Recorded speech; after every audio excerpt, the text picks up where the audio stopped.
Doctor اسرار احمد کی وفات سے ایک رات پہلے کیا صورتحال چل رہی تھی؟ کیا کسی کو اندازہ تھا کہ کل وہ اس دنیا میں نہیں رہیں گے؟ وہ ذرا واقعہ کھل کر بیان کریں۔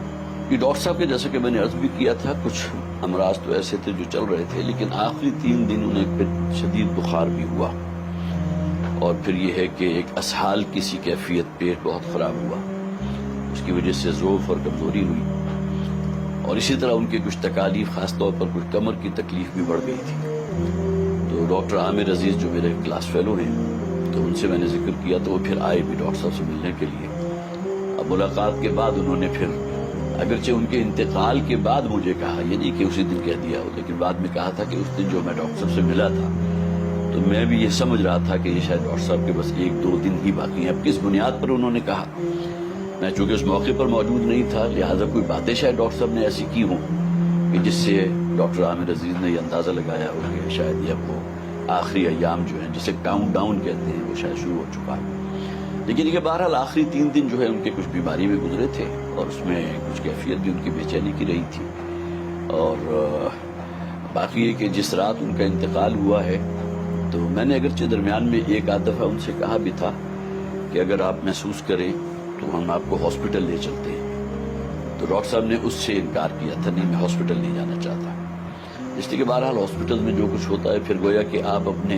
لواحقین کے جو ہے ان کو بالکل بائی پاس کر کے جو وہاں کا عملہ ہے اس کے ہاتھ میں ہوتے ہیں، خواہ نرسز ہوں، خواہ وارڈ بوائز ہوں، خواہ ڈاکٹرز ہوں، تو اسے انہوں نے خاص طور پر اسے منع کیا تھا کہ نہیں وہاں نہیں لے کر جانا۔ تو خیر بہرحال اس کے بعد رات کو جب ہم رخصت ہوئے تو طبیعت ٹھیک تھی، اگرچہ کچھ بخار بھی تھا، لیکن یہ کہ کوئی رات 3 بجے کے قریب پھر جو ان کا ایک خادم ہے جو میرے خیال ہے کم و بیش 10 سال ان کے ساتھ رہا ہے، اور وہ ڈاکٹر صاحب کے ساتھ ہی اسی کمرے میں وہ جو چھوٹا صوفہ کم بیڈ ہے اس کو فولڈ کر کے تو زمین پر وہ بچھا کے میٹرس وہاں سویا کرتا تھا۔ تو اس نے کوئی 3 بجے کے قریب مجھے فون کیا کہ ذرا آئیے ڈاکٹر صاحب، مجھے ٹھیک نہیں لگ رہی طبیعت۔ اب جب میں گیا تو کوئی کسی قسم کا وہ شور ہنگامہ بالکل نہیں تھا، تو میں نے کہا تمہیں کیسے پتہ چلا؟ تو ڈاکٹر صاحب تو شاید ابھی سو رہے ہیں، اس لیے کہ میں ابھی کچھ فاصلے پر تھا۔ تو اس نے کہا جی کہ ڈاکٹر صاحب کوئی خراٹوں کی جو آواز ہوتی ہے وہ کم سے کم 10-15 منٹ سے میں دیکھ رہا ہوں کہ وہ میں نہیں سن رہا۔ تو اس پر پھر میں ذرا تھوڑا سا چوکنا ہوا کہ کیا معاملہ ہے۔ تو میں چونکہ میڈیکل ڈاکٹر بھی ہوں تو میں نے پھر جب آگے بڑھ کر دیکھا تو محسوس ہوا کہ وہ جو بھی علامات ہوتی ہیں کسی شخص کے زندہ ہونے کی وہ موجود نہیں تھی۔ آنکھوں کی پتلی جو ہے وہ بھی ریئیکٹ نہیں کر رہی تھی، اسی طرح بی پی جو تھا وہ نہیں تھا۔ تو معلوم ہوتا ہے کہ اسی عالم نوم میں